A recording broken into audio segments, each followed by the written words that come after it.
సాధారణంగా మనం ఏదైనా వైద్య నిర్ధారణ గురించి మాట్లాడేటప్పుడు అందులో ఒక విధమైన ఖచ్చితత్వం ఉంటుందని ఆశిస్తాము కదా, ఒక ఇంజనీరింగ్ లెక్కలాగా అనమాట. అవును, ఖచ్చితంగా. ఒక స్పష్టత ఉండాలని కోరుకుంటాం. ఒకవేళ చెయ్యి విరిగితే ఎక్స్రే తీయగానే అందులో విరిగిన ఎముక చాలా స్పష్టంగా కనిపిస్తుంది. డాక్టర్ కూడా ఆ ఎక్స్రే చూపిస్తూ ఇదిగో ఇక్కడే సమస్య ఉంది అని ఖచ్చితంగా చెప్పేస్తారు. అది చూశాక మనకొక ఐడియా వస్తుంది. ఆ స్పష్టతే ఒక భరోసా ఇస్తుంది. భౌతికమైన గాయాలు, విరిగిన ఎముకలు ఇలాంటివన్నీ చాలా నేరుగా ఉంటాయి. వాటిని కళ్లతో చూడొచ్చు. కానీ మన శరీరంలోని హార్మోన్లు, ముఖ్యంగా ఈ ఎండోక్రైన్ వ్యవస్థ విషయానికి వస్తే ఆ ఎక్స్రే మెషీన్ ఏమాత్రం పనిచెయ్యదు. మనమిప్పుడు చూడబోయే ఈ హార్మోన్ల ప్రపంచం ఆ కంటికి కనిపించని ఒక పెద్ద చిక్కుముడి లాంటిది. ఇక్కడ ఒక మూల చిన్న వైరు తెగితే ఇంకో మూల బాంబు పేలినట్లు అవుతుంది పరిస్థితి. చాలా సరైన పోలిక చెప్పారు. ఎండోక్రైన్ వ్యవస్థ అనేది శరీరమంతటా విస్తరించి ఉన్న ఒక అదృశ్య కమ్యూనికేషన్ నెట్వర్క్. ఇక్కడ ఒక హార్మోన్ స్థాయిలో వచ్చే అతి చిన్న మార్పు కూడా శరీరంలోని ప్రతి అవయవాన్ని ఎంతో తీవ్రంగా ప్రభావితం చేస్తుంది. సరే, దీని కాస్త వివరంగా విశ్లేషిద్దాం.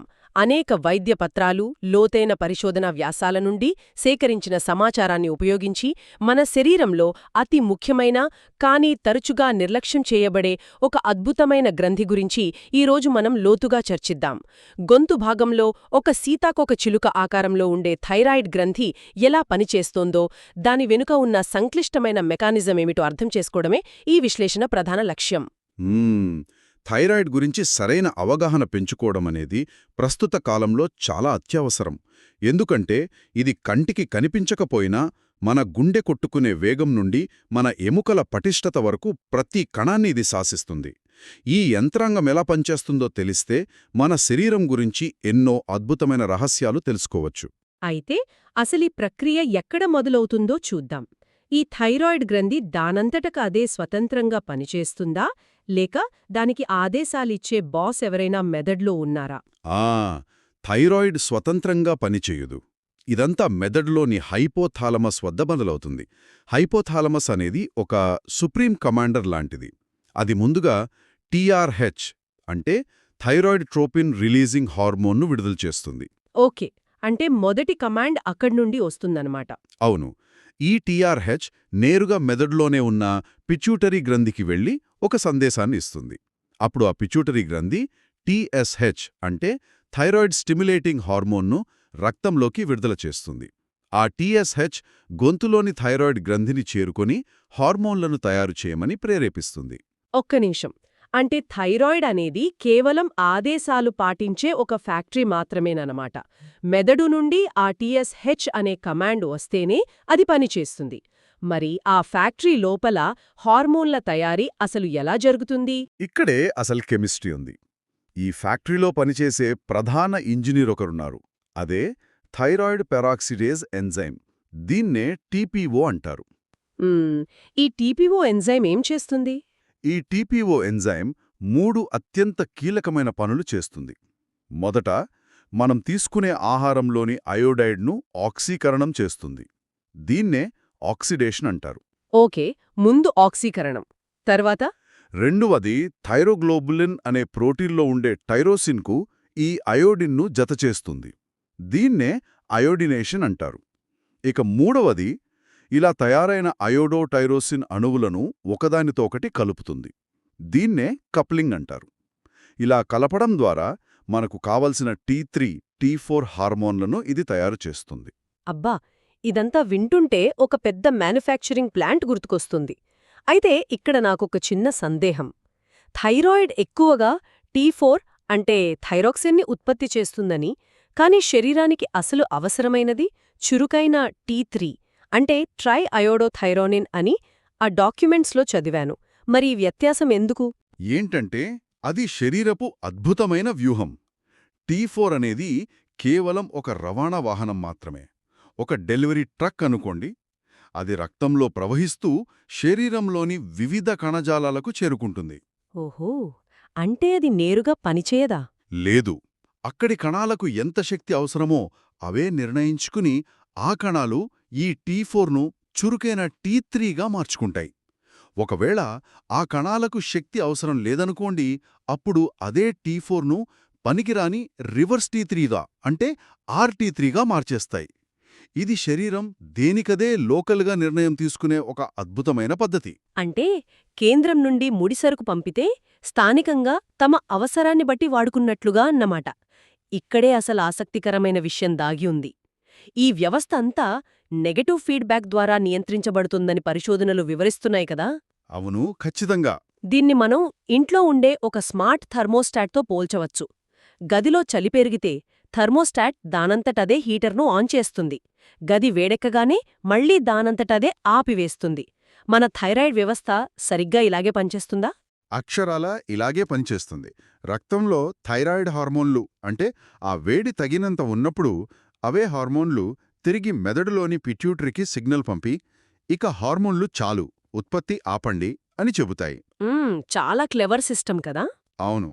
ఇక్కడ గమనించాల్సిన అతి ముఖ్యమైన సూక్ష్మమేంటంటే రక్తంలోని T4, T3 హార్మోన్లలో వచ్చే అతి చిన్న మార్పు కూడా పిట్యూటరీ విడుదల చేసే TSH స్థాయిలలో అతిపెద్ద మార్పులను తెస్తుంది. హార్మోన్లు కాస్త తగ్గగానే TSH అమాంతం పెరిగిపోయి థైరాయిడ్ను తట్టి లేపుతుంది. అచ్చా, అందుకేనా డాక్టర్లు ఎప్పుడూ ముందుగా TSH టెస్ట్ రాస్తారో? ఖచ్చితంగా. అందుకే వైద్యులు థైరాయిడ్ పనితీరును అంచనా వేయడానికి ఎప్పుడూ TSH పరీక్షనే అత్యంత సెన్సిటివ్ పరీక్షగా భావిస్తారు. అయితే ఈ హార్మోన్లు రక్తంలో ప్రయాణించడానికి థైరాయిడ్ బైండింగ్ గ్లోబ్యులిన్ అంటే TBG అనే ఒక రవాణా ప్రోటీన్ సహాయం తీసుకుంటాయని కూడా నేను తెలుసుకున్నాను. ఒకవేళ ఒక వ్యక్తిలో ఈ TBG ప్రోటీన్ లోపిస్తే ఏమవుతుంది? అది చాలా మంచి ప్రశ్న.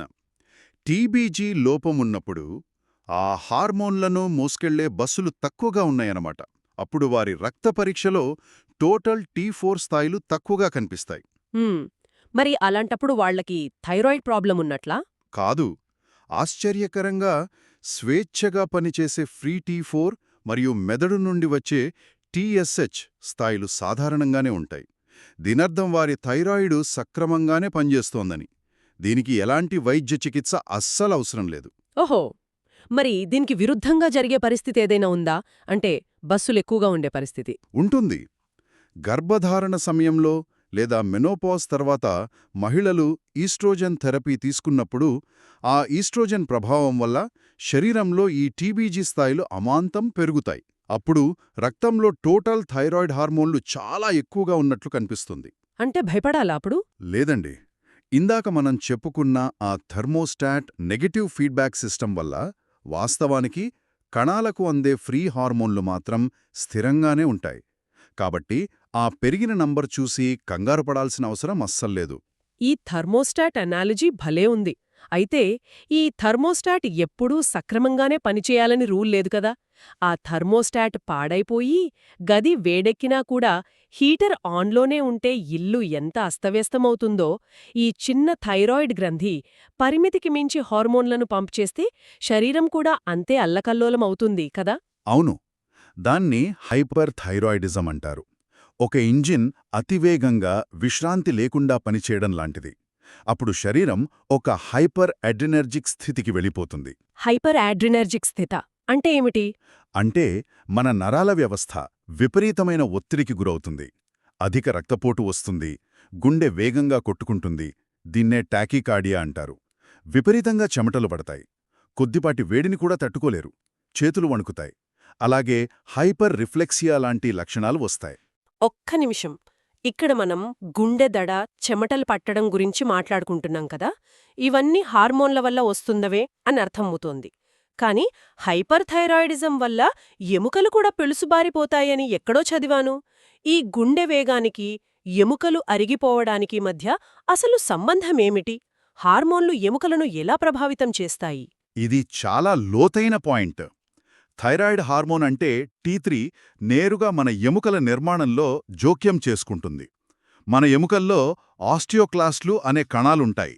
ఇవి పాత ఎముకను కరిగించే కణాలు. ఓకే, ఎముకను కరిగించే కణాలు. అవును. రక్తంలో T3 ఎక్కువైపోయినప్పుడు అది ఈ ఆస్టియోక్లాస్ట్లను విపరీతంగా ప్రేరేపిస్తుంది. అవి రెచ్చిపోయి ఎముకను చాలా వేగంగా కరిగించేసి అందులోని కాల్షియంను రక్తంలోకి పంపేస్తాయి. దీనివల్ల ఎముకల సాంద్రత తగ్గిపోయి ఎముకల నష్టం జరుగుతుంది. చివరికి ఇది ఆస్టియోపోరోసిస్కి దారితీస్తుంది. ఓహో! అంటే ఇంజిన్ వేగంగా గడవడమే కాకుండా తన సొంత విడిభాగాలను కూడా కరిగించేసుకుంటోందన్నమాట. సరే, ఈ హైపర్ థైరాయిడిజం అనగానే చాలామందికి గుర్తొచ్చే వ్యాధి ఒకటుంది, గ్రేవ్స్ వ్యాధి. అసలు దీని మూల కారణమేమిటి? గ్రేవ్స్ వ్యాధి అనేది ఒక ఆటో ఇమ్యూన్ సమస్య. అంటే మన రక్షణ వ్యవస్థే మన మీద దాడి చేయడం. ఇందులో శరీరం టీఆర్ఏబి అంటే థైరోట్రోపిన్ రిసెప్టర్ యాంటీబాడీలు అనే దొంగ యాంటీబాడీలను తయారు చేస్తుంది. దొంగ యాంటీబాడీలా? అవును, ఎందుకంటే ఇవి చూడ్డానికి అచ్చం మెదడు పంపించే టీఎస్హెచ్ లాగే ఉంటాయి. ఇవి వెళ్ళి నేరుగా థైరాయిడ్లోని టీఎస్హెచ్ రిసెప్టార్ను అతుక్కుని నిరంతరం దాన్ని ఉత్తేజపరుస్తూనే ఉంటాయి. దాంతో ఆ థైరాయిడ్ ఫ్యాక్టరీకి తప్పుడు సంకేతాలు అంది అది ఆగకుండా హార్మోన్లను ఉత్పత్తి చేస్తూనే ఉంటుంది. ఈ గ్రేవ్స్ వ్యాధి గురించి విన్నప్పుడు వారి కళ్ళు భయపెట్టేలా బయటకొచ్చినట్లుగా ఉండటం మనం చూస్తుంటాం. దీన్నే ఎక్సాఫ్థాల్మోస్ అంటారు కదా. ఇది కేవలం హార్మోన్లు ఎక్కువవ్వడం వల్ల వచ్చే లక్షణమేనా? ఆ, ఇక్కడే మనమొక విషయాన్ని చాలా స్పష్టంగా అర్థం చేసుకోవాలి. ఆ కంటి సమస్య, దీన్నే గ్రేవ్స్ ఆఫ్థాల్మోపతి అంటారు. అది కేవలం హార్మోన్ల వల్ల వచ్చేది కాదు. ఇది మన రోగనిరోధక వ్యవస్థ చేసే దాడి. ఉమ్, అంటే కంటి మీద కూడా దాడి జరుగుతుందా? అవును, ఇందాక చెప్పుకున్న ఆ టీఆర్ఏబి యాంటీబాడీలు మరియు టీ కణాలు కంటి వెనుక ఉండే కణజాలంలోకి ప్రవేశించి అక్కడి ఫైబ్రోబ్లాస్ట్లను ప్రేరేపిస్తాయి. దానివల్ల అక్కడ గ్లైకోసమినోగ్లైకాన్స్ అనే ఒక జిగురులాంటి పదార్థం విపరీతంగా పేరుకుపోయి కండరాలు వాచిపోతాయి. ఈ వాపు వల్ల కళ్ళు అలా బయటకు నెట్టబడతాయి. అలాంటప్పుడు ఇందాక మనం గుండెదడను తగ్గించడానికి వాడే బీటా బ్లాకర్స్ గురించి డాక్యుమెంట్స్లో చూశాం కదా, అవి కంటి సమస్యకు పనిచేస్తాయా? అస్సలు పనిచేయవు. బీటా బ్లాకర్స్ కేవలం అడ్రినలిన్ ప్రభావాన్ని ఆపుతాయి. కానీ ఇక్కడ కంటి దగ్గర జరుగుతున్నది ఒక ఇమ్యూన్ పోరాటం కదా. అందుకే కంటి సమస్య ఉన్నప్పుడు గ్లూకోకార్టికాయిడ్స్ లాంటి స్టెరాయిడ్ మందులు వాడి ఆ ఇన్ఫ్లమేషన్ను తగ్గించాలి. అచ్చా, అలా స్టెరాయిడ్స్ వాడాలన్నమాట. అవును, ఇదే ఆటో ఇమ్యూన్ రియాక్షన్ వల్ల కాలి కింది భాగంలో చర్మం మందంగా మారుతుంది. దీన్ని ప్రిటీబియల్ మిక్సిడిమా అంటారు. ఇదంతా ఆ యాంటీబాడీల వల్లే వస్తుంది. సరే, ఇది థైరాయిడ్ గ్రంథి స్థాయిలోని సమస్య. అలా కాకుండా ఆ ఆదేశాలిచ్చే మెదడులోనే సమస్య వస్తే, అంటే ఆ థర్మోస్టాట్ పరికరమే ఖరాబైతే ఏం జరుగుతుంది? దాన్ని సెకండరీ హైపర్ థైరాయిడిజం అంటారు. ఇక్కడ ఏమవుతుందంటే పిట్యూటరీ గ్రంథిలో ఒక చిన్న క్యాన్సర్ లేని కణితి ఏర్పడుతుంది. దీన్నే పిట్యూటరీ అడినోమా అంటారు. అది ఎవరి మాట వినకుండా ఇష్టానుసారం టీఎస్హెచ్ను ఉత్పత్తి చేయడం ప్రారంభిస్తుంది. అంటే కమాండ్స్ ఎక్కువైపోతాయి. ఖచ్చితంగా. అప్పుడు రక్తంలో టీఎస్హెచ్ ఎక్కువగా ఉంటుంది. ఆ ఆదేశాలను చూసి థైరాయిడ్ గ్రంథి మరింతగా T3, T4లని తయారు చేస్తుంది. అంటే ఇక్కడ రక్త పరీక్షలో టీఎస్హెచ్, T3, T4 అన్నీ అసాధారణంగా పెరిగిపోయుంటాయి. థైరాయిడ్ నిరంతరం పనిచేయడం వల్ల అది వాచిపోయి డిఫ్యూజ్ గాయిటర్ వస్తుంది. మరి గంటకు 150 కిలోమీటర్ల వేగంతో వెళ్తున్న ఈ కారుకు బ్రేకులు వేయడమెలా? థైరాయిడ్ ఉత్పత్తిని ఆపడానికి ఎలాంటి మందులు వాడతారు? ఇక్కడ వైద్యులు ప్రధానంగా థయోఅమైడ్స్ అనే ఔషధాలను ఉపయోగిస్తారు. వీటిలో 2 ముఖ్యమైన మందులు ఉన్నాయి, మెతిమజోల్ మరియు పీటీయు అంటే ప్రొపైల్ థియోయురాసిల్. ఇవి ఎలా పనిచేస్తాయి? ఈ మందులు నేరుగా వెళ్లి ఫ్యాక్టరీలోని చీఫ్ ఇంజనీర్ అయిన థైరాయిడ్ పెరాక్సిడేజ్ అదే టీపీఓ పనితీరును పూర్తిగా అడ్డుకుంటాయి. అంటే అయోడిన్ జతపడటాన్ని నిరోధిస్తాయి. అయితే పీటీయుకి ఒక ప్రత్యేకత ఉంది. అది ఫ్యాక్టరీలో ఉత్పత్తిని ఆపడమే కాకుండా రవాణా అయిన T4 హార్మోన్ కణజాలాలలో చురుకైన T3గా మారకుండా కూడా ఆపుతుంది.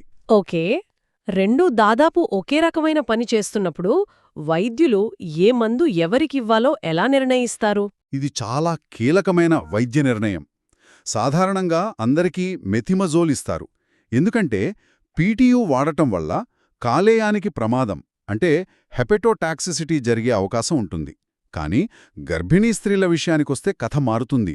గర్భం దాల్చిన మొదటి త్రైమాసికంలో ఖచ్చితంగా పీటీయు మాత్రమే వాడాలి. ఎందుకు?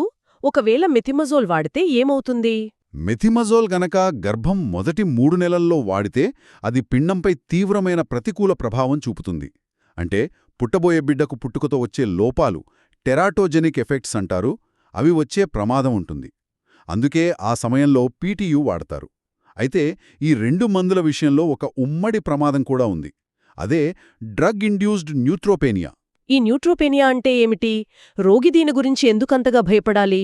ఏంటంటే న్యూట్రోపెనియా అంటే రక్తంలో ఇన్ఫెక్షన్లతో పోరాడే తెల్ల రక్త కణాలు తీవ్రంగా తగ్గిపోవడం. దీనివల్ల రోగికి అకస్మాత్తుగా జ్వరం రావడం, నోటిలో తీవ్రమైన అల్సర్లు రావడం జరుగుతాయి. ఈ లక్షణాలు కనిపిస్తే వెంటనే ఆ మందులను ఆపేయాలి. అర్థమైంది. ఇందాక మీరు బీటా బ్లాకర్స్ గుండెదడం తగ్గిస్తాయని చెప్పారు కదా, మరి థైరాయిడ్ హార్మోన్ల మీద వాటి ప్రభావం ఏమిటి? అవి ఏమైనా పనిచేస్తాయా? పనిచేస్తాయి. కొన్ని నిర్దిష్టమైన బీటా బ్లాకర్స్, ముఖ్యంగా లిపిడ్ సాల్యుబుల్ బీటా బ్లాకర్స్, ఇంకో అద్భుతమైన పని చేస్తాయి. కణజాలాలలో ఉండే 5' మోనోడియాయోడినేజ్ అనే ఎంజైమ్ను అవి నిరోధిస్తాయి. ఈ ఎంజైమ్ ఏం చేస్తుంది? ఈ ఎంజైమే T4ను T3గా మార్చేది. దీని నిరోధించడం ద్వారా ఆ మందులు అటు అడ్రినలిన్ లక్షణాలను తగ్గిస్తూనే ఇటు థైరాయిడ్ హార్మోన్ చురుకుదనాన్ని కూడా అడ్డుకుంటాయి. ఇదొక డబుల్ యాక్షన్ అన్నమాట. ఇప్పటివరకు శరీరం లోపల జరిగే అంతర్గత మార్పుల గురించి మాట్లాడుకున్నాం. మరి బయటి నుండి మనం చేసే పొరపాట్ల వల్ల కూడా ఈ యంత్రం అతివేగంగా పనిచేస్తుందా? ఖచ్చితంగా. దీన్నే ఎక్సోజీనస్ థైరోటాక్సికోసిస్ అంటారు. కొందరు థైరాయిడ్ క్యాన్సర్ చికిత్సలో భాగంగా కావాలనే ఎక్కువ డోసులో లెవోథైరాక్సిన్ తీసుకుంటారు. మరికొందరు బరువు త్వరగా తగ్గాలని ఇంటర్నెట్లో చూసి జంతు ఆధారిత థైరాయిడ్ సప్లిమెంట్లు ఇష్టమొచ్చినట్లు వాడతారు. అలాంటప్పుడు శరీరం ఎలా స్పందిస్తుంది? రక్త పరీక్షల్లో ఏం కనిపిస్తుంది మనకి? ఇక్కడే మన శరీరపు అద్భుతమైన ఇంజనీరింగ్ బయటపడుతుంది. బయటి నుండి హార్మోన్ విపరీతంగా వస్తుందని గ్రహించిన మెదడులోని థర్మోస్టాట్ తన స్వంత ఉత్పత్తిని ఆపేయమని చెబుతుంది. అంటే రక్తంలో T4, T3 చాలా ఎక్కువగా ఉంటాయి, కానీ TSH మాత్రం పూర్తిగా అట్టడుగుకు పడిపోతుంది. గ్రంథి పని ఆపేస్తుందన్నమాట. అవును. గ్రంథి తన పని ఆపేయడం వల్ల అది రేడియోయాక్టివ్ అయోడిన్ను గ్రహించే సామర్థ్యాన్ని కోల్పోతుంది. థైరోగ్లోబులిన్ స్థాయిలు కూడా చాలా తక్కువగా ఉంటాయి. క్రమంగా వాడకం లేకపోవడం వల్ల ఆ గ్రంథిలోని థైరాయిడ్ ఫాలికల్స్ ముడుచుకుపోయి క్షీణించిపోతాయి. దీన్నే అట్రోఫిక్ అంటారు. మరొక విచిత్రమైన పరిస్థితి గురించి డాక్యుమెంట్స్లో ప్రస్తావించారు కదా, థైరాయిడ్ హార్మోన్ రెసిస్టెన్స్ అని. అసలు మనకు హార్మోన్లు ఉన్నా పనిచేయకపోవడం అంటే ఏంటి? కానీ శరీరంలోని కణాలకు ఈ హార్మోన్లను స్వీకరించే రిసెప్టర్లలో లోపం ఉంటుంది. రక్తంలో ఎంత హార్మోనున్నా కణాలు దాన్నసలు గుర్తించలేవు. అరే, అంటే ఫుడ్ ముందున్నా తినలేకపోవడంలాగా? అవును. అప్పుడు కణాలు మెదడుకి మాకు హార్మోన్ అందట్లేదు అని సిగ్నల్ ఇస్తాయి. దాన్ని నమ్మి పిట్యూటిన్ మరింత TSHను పంపుతుంది. దాన్ని చూసి థైరాయిడ్ మరింత T3, T4లను తయారు చేస్తుంది. తద్వారా అన్నీ పెరిగిపోతాయి. దీనివల్ల గ్రంథి వాచిపోయి గాయిటర్ వస్తుంది. ముఖ్యంగా పిల్లల్లో ఈ పరిస్థితి వల్ల ప్రవర్తనా సమస్యలు అంటే ADHD, attention deficit hyper activity disorder లక్షణాలు స్పష్టంగా కనిపిస్తాయి. అంటే దీనర్థమేమిటి? మన శరీరం ఒక పక్క బయటి హార్మోన్లను ఎంత తెలివిగా గుర్తిస్తుందో, మరోపక్క తన సొంత కణాల రిసెప్టర్లు పనిచేయనప్పుడు ఎంతలా గందరగోళానికి గురవుతుందో ఇక్కడ స్పష్టంగా అర్థమవుతోంది కదా. అవును, ఖచ్చితంగా. సరే, ఇప్పటిదాకా యంత్రం అతివేగంగా పనిచేయడం చూశాం. ఇప్పుడు దాన్ని పూర్తిగా రివర్స్ చేద్దాం. ఆ థర్మోస్టాట్ పాడైపోయి హీటర్ అసలు ఆన్ అవ్వకపోతే, యంత్రం పూర్తిగా మందగిస్తే ఏం జరుగుతుందో చూద్దాం. హైపోథైరాయిడిజం. హైపోథైరాయిడిజం గురించి మాట్లాడే ముందు ఒక చిన్న హెచ్చరిక చెప్పాలిక్కడ. హైపోథైరాయిడ్ ఉన్న రోగులకు మందులిచ్చేటప్పుడు చాలా జాగ్రత్తగా ఉండాలి. మోతాదు కొంచెం మించినా దీన్నే ఓవర్ రీప్లేస్మెంట్ అంటారు.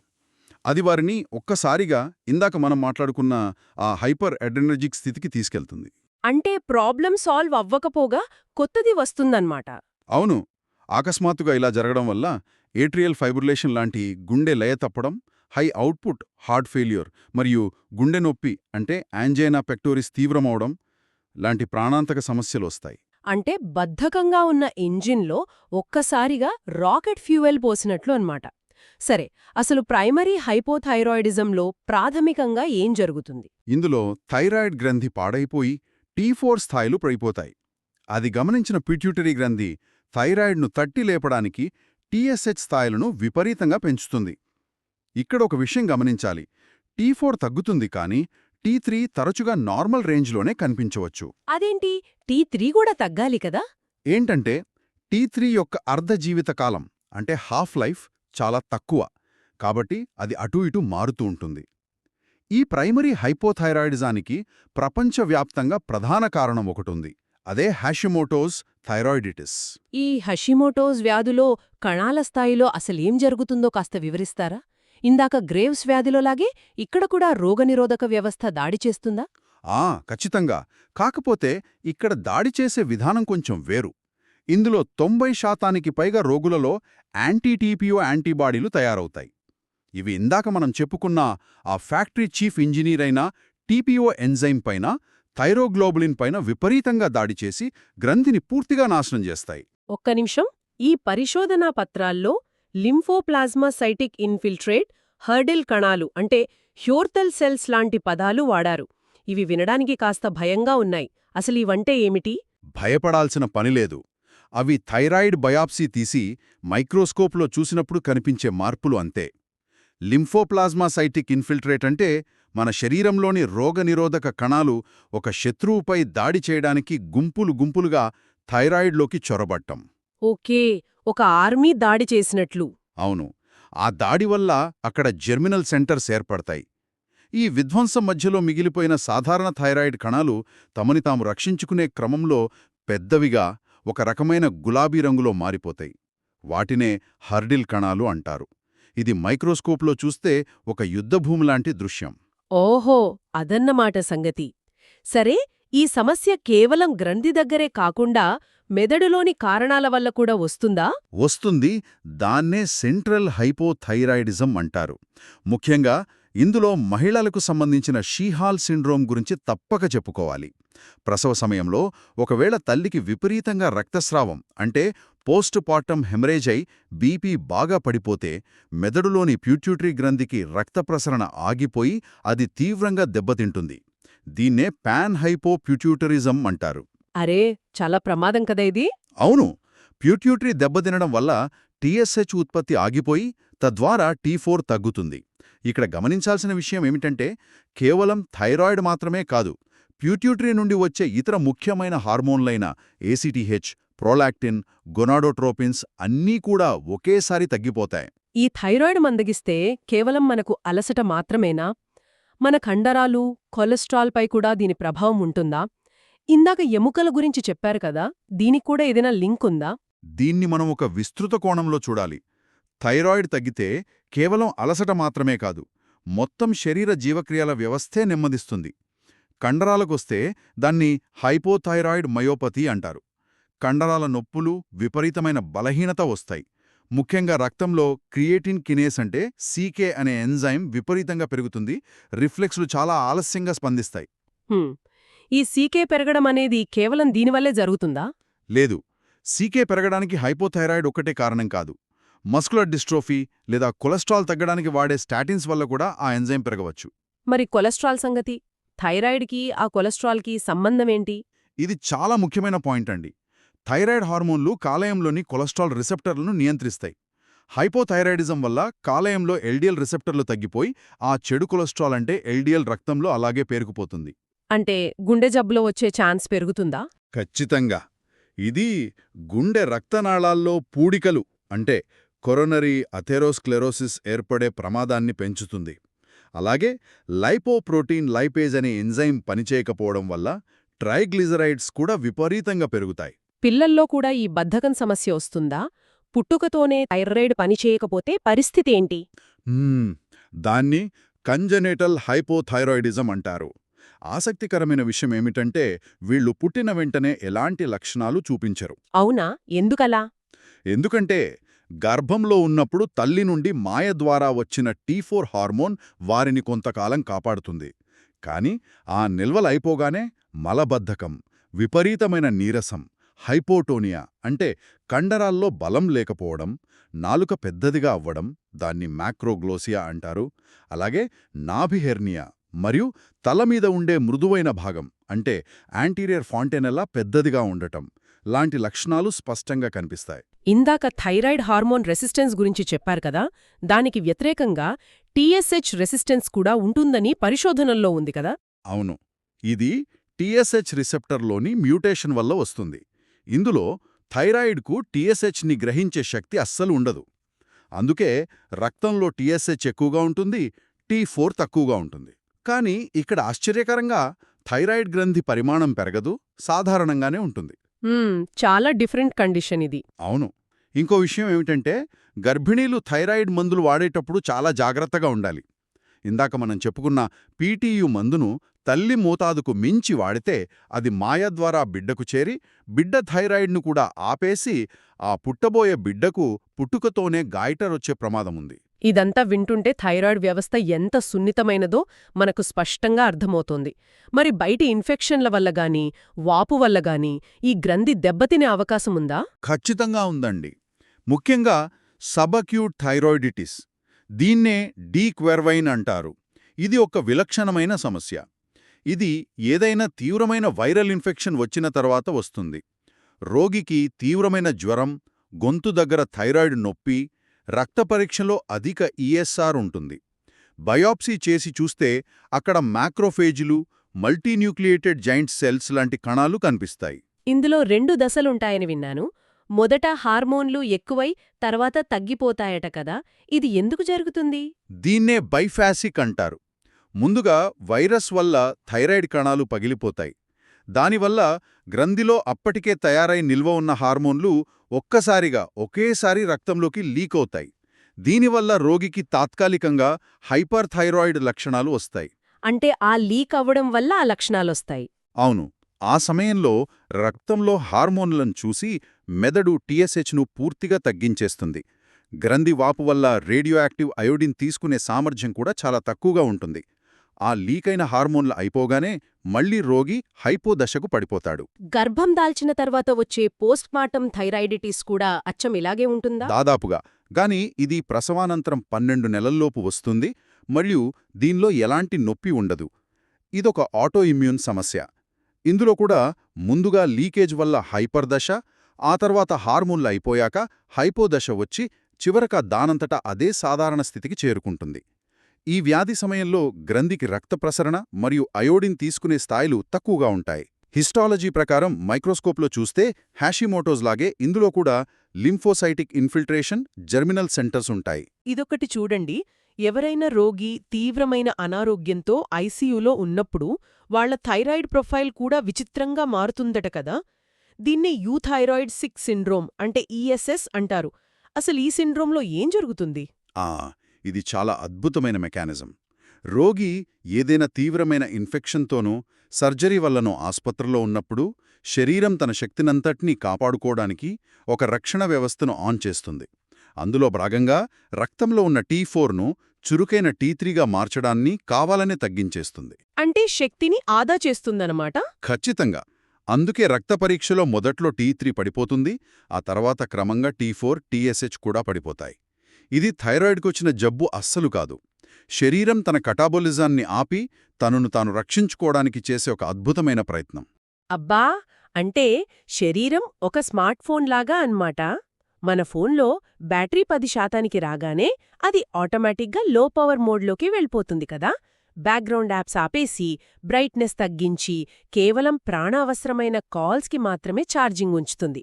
శరీరం తనను తాను రక్షించుకోవడానికి చేస్తున్న ఈ ఇంజనీరింగ్కి ఇది నిదర్శనం. భలే చెప్పారు. ఎంత అద్భుతమైన ఎనాలజీ. ఖచ్చితంగా అంతే జరుగుతోంది. ఆ సమయంలో మనం బయట నుండి థైరాయిడ్ మందులిస్తే లాభం ఉండదు. ఆ తీవ్రమైన వ్యాధి తగ్గగానే స్మార్ట్ ఫోన్ ఛార్జింగ్ ఎక్కినట్లు మళ్లీ దానంతటా అదే నార్మల్ అవుతుంది. ఇకపోతే బయటి ప్రమాదాల విషయానికొస్తే రేడియేషన్ గురించొక్క మాట తప్పక చెప్పుకోవాలి.